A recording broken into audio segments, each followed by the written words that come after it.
Bismillahirrahmanirrahim. Assalamualaikum warahmatullahi wabarakatuh.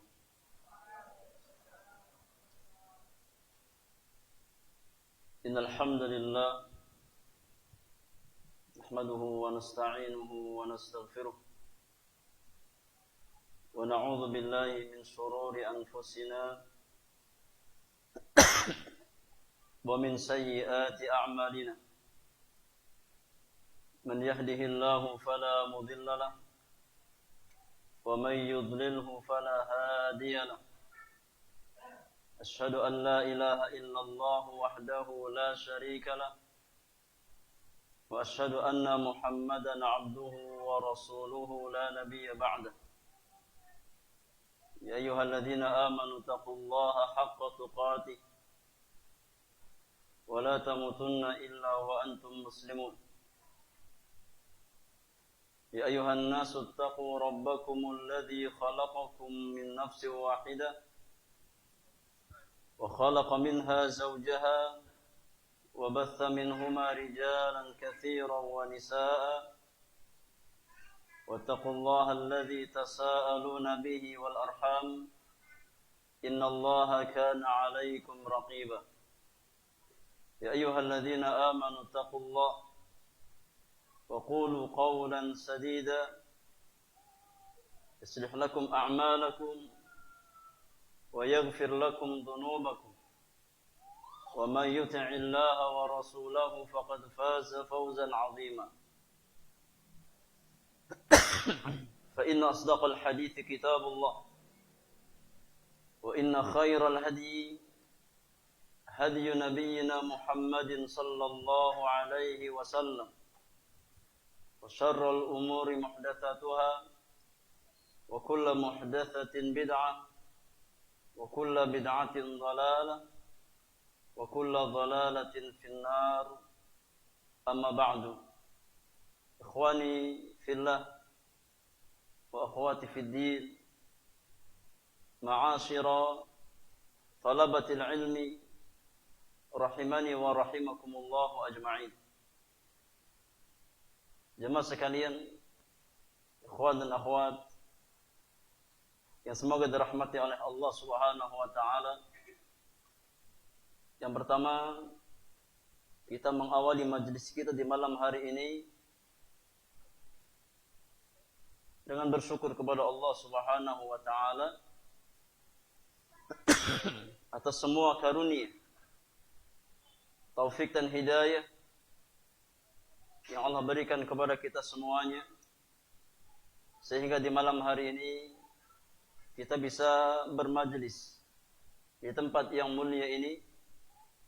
Semoga Allah Subhanahu wa taala memberikan kita karunia berupa ikhlasun niyah, semata-mata kita berkumpul karena Allah Subhanahu wa taala, dalam rangka menjalankan perintah Allah untuk mempelajari agamanya, untuk ma'rifatullah wa ma'rifatu nabiyhi wa ma'rifatu dinil islami bil adillah, dalam rangka mengenal Allah, mengenal nabinya sallallahu alaihi wasallam, dan mengenal dinul Islam dengan dalil-dalilnya.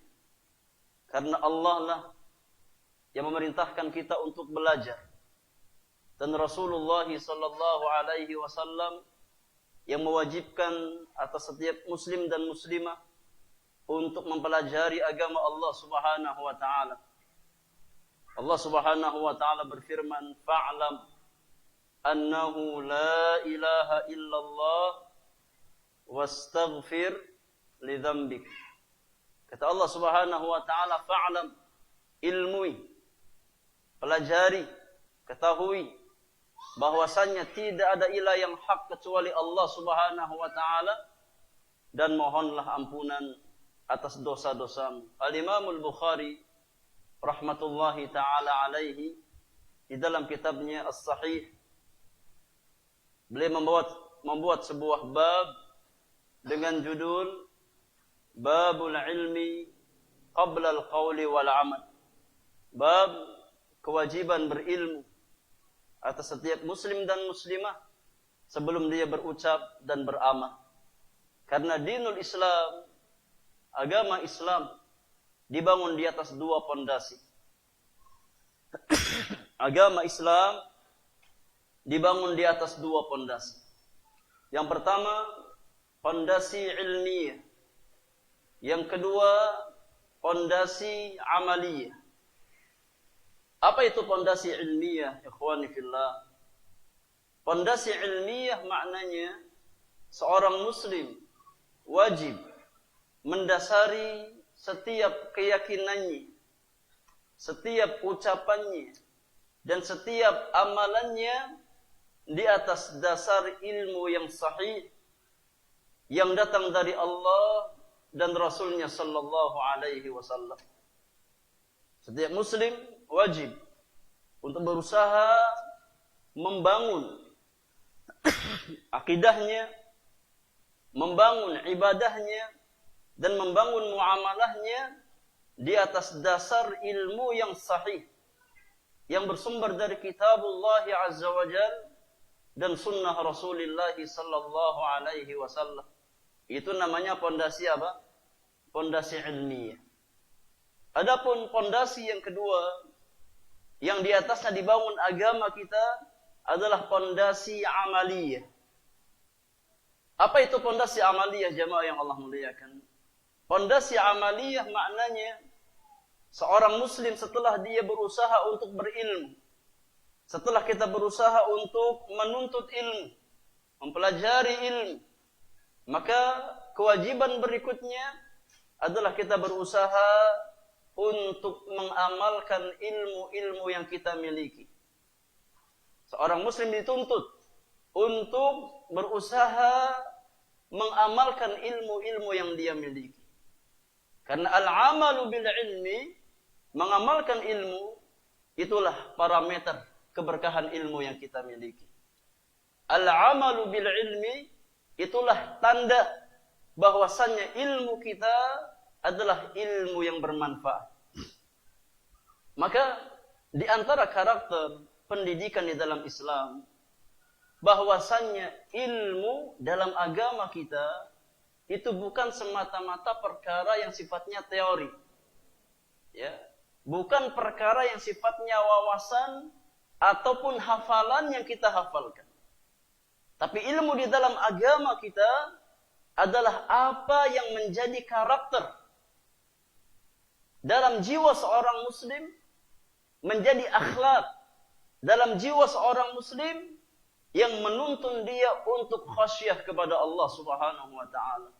Menuntun dia untuk takut kepada Allah Subhanahu wa taala. Ya, jadi kewajiban kita bukan hanya sebatas dituntut untuk tahu secara teori. Ya, kita bukan hanya dituntut untuk menghafalkan Al-Qur'anul Karim dan sunnah Rasulullah sallallahu alaihi wasallam. Hifdzul Quran adalah perkara yang mulia. Menghafalkan Al-Quran adalah perkara yang sangat mulia. Di antara amalan yang sangat tinggi nilainya di hadapan Allah Subhanahu wa taala. Tapi ingat, ilmu yang bermanfaat bukanlah ilmu yang sifatnya hanya sebatas hafalan. Tapi lebih dari itu, bagaimana kita mampu menjadikan Al-Quranul Karim sebagai akhlak dan karakter kita. Oleh karenanya Ummul Mukminin Aisyah radhiyallahu taala anha, tatkala beliau ditanya tentang akhlak Rasulullah sallallahu alaihi wasallam, apa jawaban Aisyah radhiyallahu taala anha? Kata beliau, kana khuluquhu Al-Quran. Adalah akhlak Nabi sallallahu alaihi wasallam Al-Quranul Karim. Maka Nabi kita Muhammad sallallahu alaihi wasallam adalah teladan terbaik bagi orang-orang beriman. Uswatun hasanatun bagi orang-orang beriman yang mengharapkan perjumpaan dengan Allah dan hari akhir. Allah Subhanahu wa taala berfirman, laqad kana lakum fi Rasulillahi uswatun hasanatun liman kana yarjullaha wal yawmal akhir wa dzakarallaha katsira. Kata Allah Subhanahu wa taala, sungguh telah ada bagimu di dalam diri Rasulullah sallallahu alaihi wasallam itu keteladanan yang baik, uswatun hasanah, contoh terbaik bagi orang-orang yang mengharapkan perjumpaan dengan Allah dan hari akhir, dan bagi orang-orang yang banyak berzikir mengingat Allah Subhanahu wa taala. Ya, maka hendaknya kita berusaha untuk meneladani Rasulullah sallallahu alaihi wasallam, untuk menjadikan Nabi yang mulia sebagai uswah bagi kita semuanya. Dan di antara bentuk keteladanan Rasulullah adalah menjadikan Al-Quran sebagai apa? Sebagai akhlak, sebagai karakter, ya, yang mendarah daging, yang tidak terpisahkan dalam jiwa-jiwa kita. Ini kewajiban setiap muslim dan muslimah. Ya, maka hifdzul Qur'anil Karim, menghafalkan Al-Qur'anul Karim adalah amalan yang sangat luar biasa, yang sangat besar keutamaannya, yang sangat besar nilai pahalanya di sisi Allah Subhanahu wa taala. Karena tatkala kita membaca Al-Qur'an, setiap huruf Al-Qur'an yang kita baca, Allah ganjar berapa kebaikan jamaah? Berapa kebaikan? Minimal 10 kebaikan. Ya, man qara'a harfan min kitabillah falahu bikulli harfin hasanatun wal hasanatu bi'ashri amthaliha. Kata Nabi yang mulia, barang siapa yang membaca satu huruf dari kitabullah azza wa jal, satu huruf dalam Al-Quranul Karim, maka baginya satu kebaikan. Dan satu kebaikan tersebut akan dilipat gandakan oleh Allah minimal 10 kali lipat.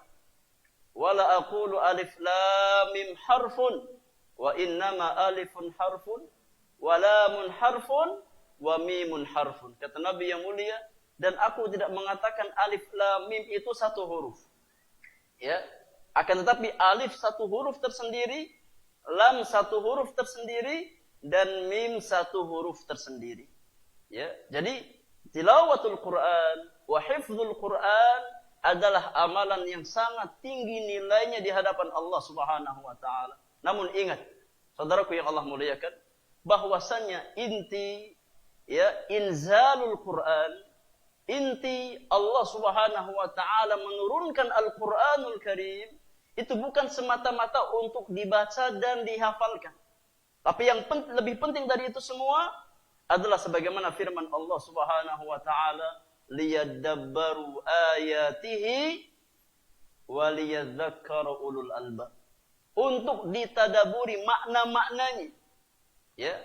Kemudian kita aplikasikan dalam kehidupan kita. Itu inti utama Allah Subhanahu wa taala menurunkan Al-Qur'anul Karim agar dijadikan sebagai pedoman bagi orang-orang beriman untuk mendapatkan sa'adah, untuk mendapatkan kebahagiaan, baik kebahagiaan dunia ataupun kebahagiaan akhirat. Ya. Dan itu garansi dari Allah Subhanahu wa taala. Itu jaminan dari Rabbul Alamin, bahwasannya seseorang yang menjadikan Al-Qur'an sebagai pedoman hidupnya, maka hidupnya akan lapang. Sedangkan orang yang berpaling dari Al-Qur'anul Karim, maka hidupnya pasti sempit, tidak akan lapang. Ya, siapa yang tahu dalil yang menunjukkan bahwasannya orang yang berpegang teguh dengan Al-Quran, orang yang mengikuti petunjuk Al-Quran, maka hidupnya pasti lapang. Sedangkan orang yang acuh tak acuh terhadap Al-Quranul Karim, orang yang meninggalkan petunjuk Al-Quranul Karim, pasti hidupnya sempit. Siapa yang tahu dalilnya? Ada yang tahu? Dalam surat apa, ayat berapa?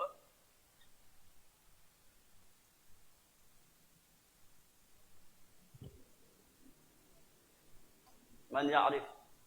Al-ikhwan?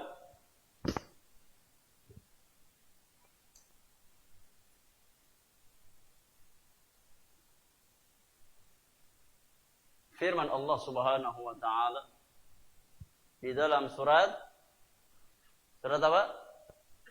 Surat Thaha. Surat Thaha. Coba dicek. Ayat yang ke-123. 124. Allah Subhanahu wa taala berfirman, "Famanittaba'a hudaya fala yadhillu wala yashqa." Nah, ini jaminan dari Allah Subhanahu wa taala. Ini jaminan dari Rabbul Alamin. Ya. Famanittaba'a hudaya, barang siapa yang mengikuti petunjukku. Apa petunjuk Allah Subhanahu wa taala? Kitabullah azza wa jalla, Al-Qur'anul Karim. Barang siapa yang mengikuti petunjukku, kata Allah, fala yadhillu wala yashqa, maka dia tidak akan tersesat dan dia tidak akan sengsara hidupnya. Sebaliknya kata Allah Subhanahu wa taala, "Wa man a'rada 'an dzikri fa inna lahu ma'isyatan dhanka wa nahsyuruhu yaumal qiyamati a'ma." Ya. Dan barang siapa yang berpaling dari peringatanku, barang siapa yang berpaling dari petunjuk Al-Qur'anul Karim, orang-orang yang acuh tak acuh terhadap Al-Qur'anul Karim, ya, tidak mau mengkaji Al-Qur'an, tidak mau belajar Al-Qur'an, tidak mau membaca Al-Qur'anul Karim, maka Allah katakan fa inna lahu ma'isyatan dhanka, maka baginya kehidupan yang sempit. Ya. Wa nahsyuruhu yaumal qiyamati a'ma, dan kami akan kumpulkan dia di hari kiamat dalam kondisi buta kedua matanya, na'udzubillahi min dzalik. Ya, itu di antara sebab kehinaan seorang hamba.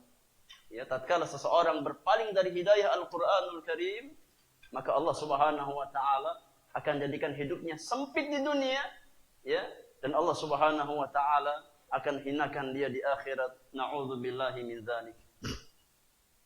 Ikhwani fillah, a'azzakumullah. Insyaallah taala ya, di malam hari ini kita sedikit belajar tentang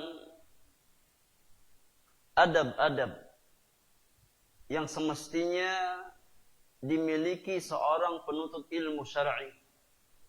Bagaimana kita berusaha untuk menerapkan adab-adab ilmu, untuk mengamalkan adab-adab ilmu, agar ilmu yang kita miliki diberikan keberkahan oleh Allah Subhanahu wa taala.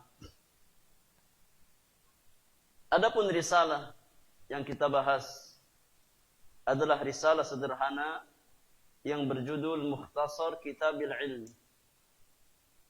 Risalah sederhana, ya, yang saya ringkas dari Kitabul Ilmi, buah karya Fadilatul Syekh Al-Allamah Faqihuz Zaman Muhammad Ibn Salih Al-Utsaimin rahmatullahi ta'ala alaihi rahmatan wasi'atan.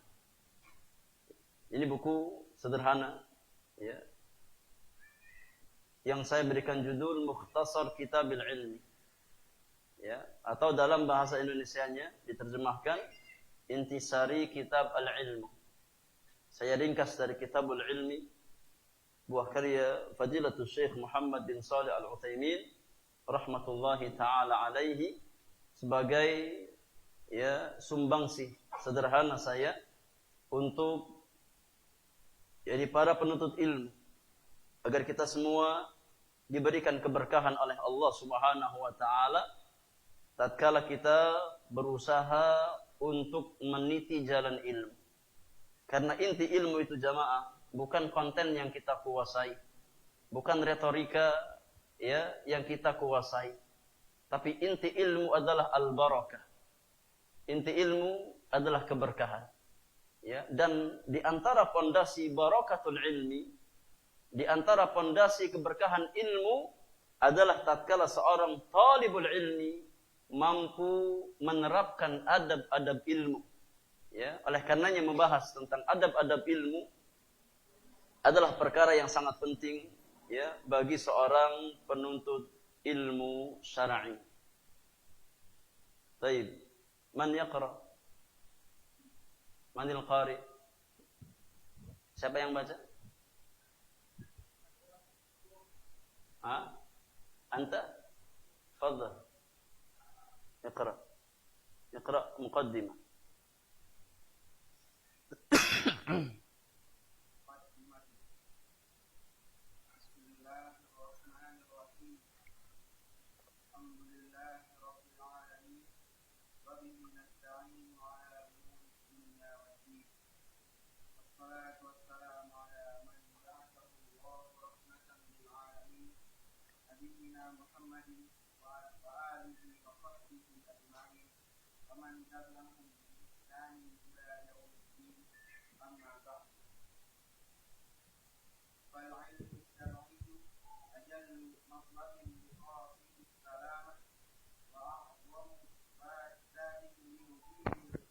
Limuridi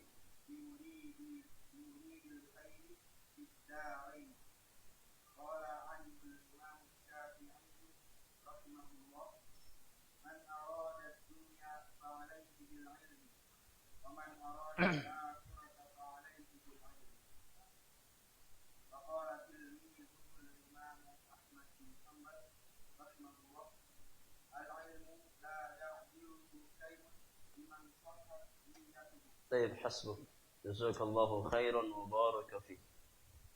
طيب إخواني في الله وأخواتي في الدين rahimani wa rahimakumullah ajma'in. Saya awali di muqaddimah dengan membawakan basmalah. Bismillahirrahmanirrahim. Dalam rangka iqtidaan bi ahli ilmi. Mencontoh para ulama yang mereka mengawali tulisan-tulisan mereka dengan Bismillahirrahmanirrahim. Dan para ulama tatkala mereka mengawali tulisan-tulisan mereka dengan basmalah, dengan Bismillahirrahmanirrahim, maka paling tidak ada 3 perkara yang mendorong para ulama untuk mengawali tulisan mereka dengan basmalah. Ya, ada 3 motivasi yang mendorong para ulama untuk mengawali tulisan-tulisan mereka dengan basmalah. Motivasi yang pertama adalah iqtidaan bi kitabillah azza wajalla. Para ulama mengawali tulisan mereka dengan basmalah dalam rangka mencontoh metode Al-Qur'anul Karim. Karena Al-Qur'anul Karim diawali dengan basmalah, dengan Bismillahirrahmanirrahim. Maka para ulama ingin mencontoh tulisan-tulisan mereka, mencontoh Al-Qur'anul Karim. Ini alasan yang pertama. Kemudian alasan yang kedua atau motivasi yang kedua, di antara motivasi para ulama tatkala mereka mengawali tulisan mereka dengan basmalah adalah iqtidaan atau ittiba'an li sunnati Rasulillah sallallahu alaihi wasallam. Dalam rangka berittiba, dalam rangka mengikuti sunnah Nabi sallallahu alaihi wasallam. Karena di antara sunnah fi'liyah, yang thabitah, yang datang dari Nabi sallallahu alaihi wasallam, Rasulullah sallallahu alaihi wasallam mengawali tulisan beliau dengan Bismillahirrahmanirrahim. Sebagaimana datang dalam Sahih Al-Bukhari dari jalan Abdullah bin Abbas radhiyallahu taala anhuma, tatkala Nabi sallallahu alaihi wasallam hendak mengirim surat ke raja-raja dunia, ke Raja Romawi Heraklius, ke Raja Persia, dan yang lainnya. Maka Nabi sallallahu alaihi wasallam mengawali suratnya dengan Bismillahirrahmanirrahim. Di awal-awal surat Rasulullah sallallahu alaihi wasallam berkata, Bismillahirrahmanirrahim, min Muhammadin abdillahi wa rasulihi ila Hiraqla azimir Rum. Bismillahirrahmanirrahim. Dari Muhammad, hamba dan utusan Allah Subhanahu wa taala, kepada Heraklius, pembesar Romawi. Bismillahirrahmanirrahim. Min Muhammadin abdillahi wa rasulihi ila Kisra azimil Fursi. Ya. Bismillahirrahmanirrahim. Dari Muhammad, hamba dan utusan Allah Subhanahu wa taala, kepada Raja Kisra, pembesar Persia. Ya. Maka di dalam suratnya, di dalam risalahnya, Rasulullah sallallahu alaihi wasallam mengawali surat tersebut dengan Bismillahirrahmanirrahim. Maka para ulama ingin mencontoh tulisan mereka sebagaimana tulisan Rasulullah sallallahu alaihi wasallam. Maka mereka mengawali tulisan-tulisan mereka dengan apa? Dengan basmalah. Itu motivasi yang kedua. Motivasi yang ketiga, di antara motivasi para ulama di dalam mengawali risalah mereka dengan Bismillahirrahmanirrahim adalah dalam rangka tabarrukan wasti'anatan billahi azza wa jalla bidzikri ismin min asma'ihi aw sifatin min sifatihi subhanahu wa ta'ala. Para ulama mereka mengawali tulisan mereka dengan basmalah dalam rangka bertabarruk, dalam rangka mencari keberkahan, ya, dalam rangka isti'anah, minta pertolongan kepada Allah Subhanahu wa taala. Ya, dengan apa mereka bertabarruk? Dengan apa mereka isti'anah? Dengan menyebut nama dan sifat-sifat Allah Subhanahu wa taala. Ini di antara bentuk tabarruk yang masyru', tabarruk yang syar'i. Seseorang mencari berkah, mencari keberkahan, ya, minta pertolongan dengan menyebutkan nama dan sifat Allah Subhanahu wa taala. Ya, karena para ulama ingin tatkala mereka menulis, ya, mereka ingin agar tulisan mereka diberikan berkah oleh Allah Subhanahu wa taala. Ya, agar tulisan mereka diberikan kemudahan oleh Allah Subhanahu wa taala untuk menjadi tulisan yang bermanfaat bagi kaum muslimin. Ya, karena sekali lagi, ikhwani fillah, inti ilmu yang kita miliki adalah al-barakah. Kalau seandainya ilmu seseorang diberkahi oleh Allah Subhanahu wa taala, maka manfaatnya sangat luar biasa. Ya, kata Syekh Muhammad bin Shalih Al-Utsaimin rahimahullahu taala, tidak ada perkara di dunia ini yang lebih besar berkahnya melainkan keberkahan ilmu. Ya, tidak ada sesuatu yang lebih barakah melebihi keberkahan ilmu. Maka tatkala seseorang ilmunya diberikan berkah oleh Allah Subhanahu wa taala, ya, maka meskipun sang penulis telah meninggal dunia, ilmunya tetap menjadi sumber pahala jariah bagi penulisnya. Siapa di antara kita yang tidak kenal kitab Riyadhus Shalihin? Karya siapa? Al-Imam An-Nawawi. Siapa di antara kita yang tidak mengenal kitab Al-Arba'un An-Nawawiyah? Siapa di antara kita yang tidak mengenal kitab At-Tibyan fi Adab Hamalatil Quran? Siapa di antara kita yang tidak mengenal kitab ini Rawdatul Talibin, Al-Minhaj Syarah Sahih Muslim bin Hajjaj, dan buku-buku yang lain yang sangat bermanfaat yang ditinggalkan oleh Al-Imam Abu Zakaria Yahya bin Sharaf An-Nawawi Asy-Syafi'i Ad-Dimashqi rahmatullahi ta'ala alaihi. Ya, maka meskipun Imam Nawawi sudah meninggal dunia ratusan tahun yang lalu, ya, tapi sampai hari ini pahala masih terus mengalir kepada Imam Nawawi. Ya, tidak ada seorang muslim pun yang membaca kitab Riyadhus Shalihin, mengkaji kitab Riyadhus Shalihin, mengkaji kitab Arba'in Nawawiyah, membaca kitab At-Tibyan, melainkan pahalanya sampai kepada siapa? Kepada penulis. Ya, maka di antara investasi terbaik seorang muslim adalah bagaimana kita membangun pondasi ilmu. Karena ilmulah yang menjadi sumber pahala bagi kita tatkala kita tidak lagi mampu beramal. Salat kita bisa putus, ya. Puasa kita bisa terhenti, sedekah kita bisa putus. Tapi ilmu yang kita ajarkan, ya, insya Allah senantiasa mengalirkan pahala bagi yang mengajarkannya. Maka hendaknya kita berusaha untuk bersemangat di dalam menuntut ilmu, ya, dan bersemangat di dalam mengajarkan dan mendakwahkan ilmu. Jadi itu 3 alasan atau 3 motivasi, ya, yang mendorong para ulama untuk mengawali tulisan mereka dengan basmalah. Yang pertama apa? Iqtidaan bi kitabillah, dalam rangka mencontoh metode Al-Qur'anul Karim. Yang kedua, ittiba'an li sunnati Rasulillah, dalam rangka mengikuti sunnah Nabi yang mulia alaihi salatu wassalam.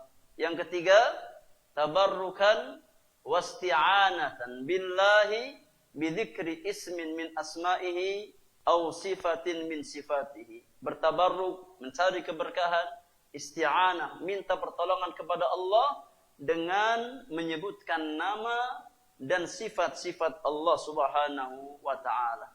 Ya. Karena di dalam basmalah itu terkandung nama-nama Allah Subhanahu wa taala. Bismillah, yang pertama lafzul jalalah Allah. Yang kedua Ar-Rahman, yang ketiga Ar-Rahim. Semuanya nama-nama Allah Subhanahu wa taala. Ya. Dan huruf ba di awal kata basmalah itu namanya ba apa? Ba'ul isti'anah. Huruf ba di awal kata basmalah itu namanya ba'ul isti'anah, yang menunjukkan tatkala kita membaca basmalah artinya kita sedang minta pertolongan. Minta pertolongan kepada siapa? Kepada Allah Subhanahu wa taala.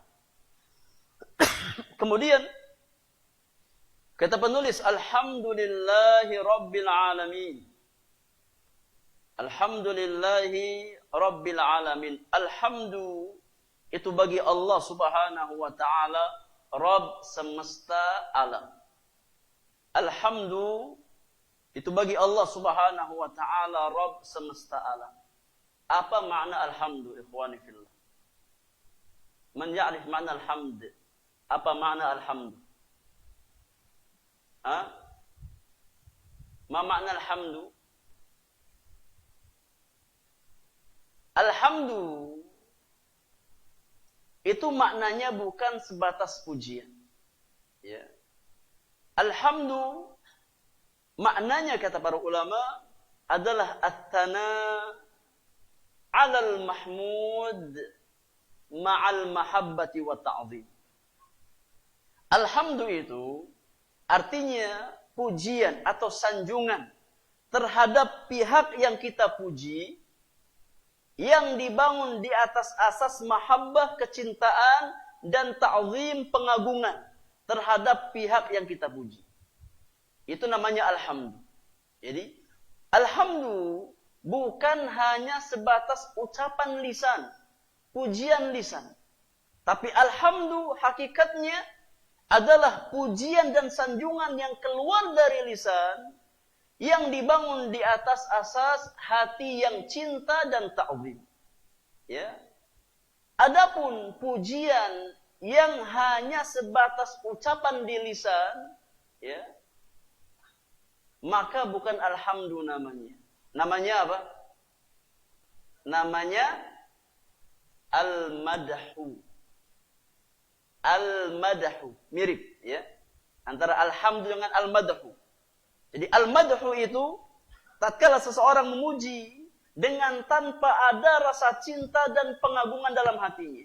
Karena tidak setiap orang yang memuji otomatis cinta terhadap orang yang dipuji.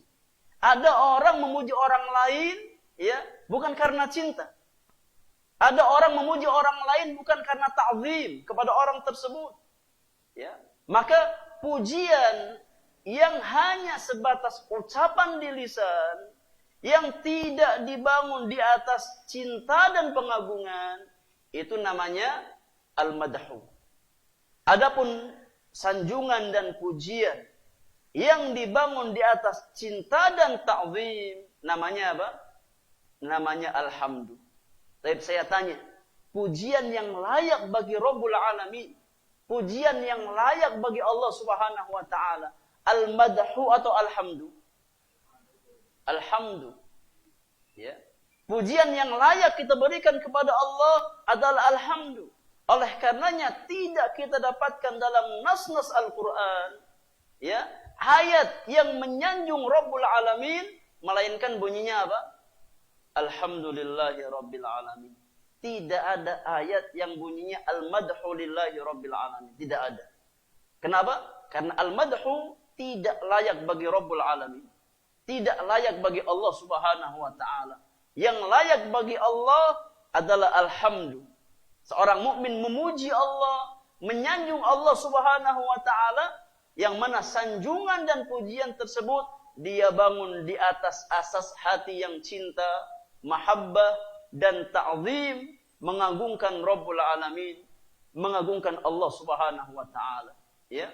Bukan hanya basa-basi di lisan, ya. Maka Allah enggak butuh pujian tersebut. Allah tidak butuh sanjungan seorang hamba yang hatinya kosong, ya. Tapi yang Allah jadikan amal kebaikan adalah tatkala seseorang menyanjung Allah Subhanahu wa taala yang bersumber dari hati yang cinta dan ta'zim kepada Allah Subhanahu wa taala. Ya, maka tidak pernah kita jumpai dalam Al-Qur'anul Karim sanjungan untuk Allah Subhanahu wa taala yang berbunyi al-madhu lillah. Yang ada apa? Yang ada adalah alhamdulillah. Contohnya, ya, di awal-awal surat Al-Fatihah Allah Subhanahu wa taala berfirman, Bismillahirrahmanirrahim.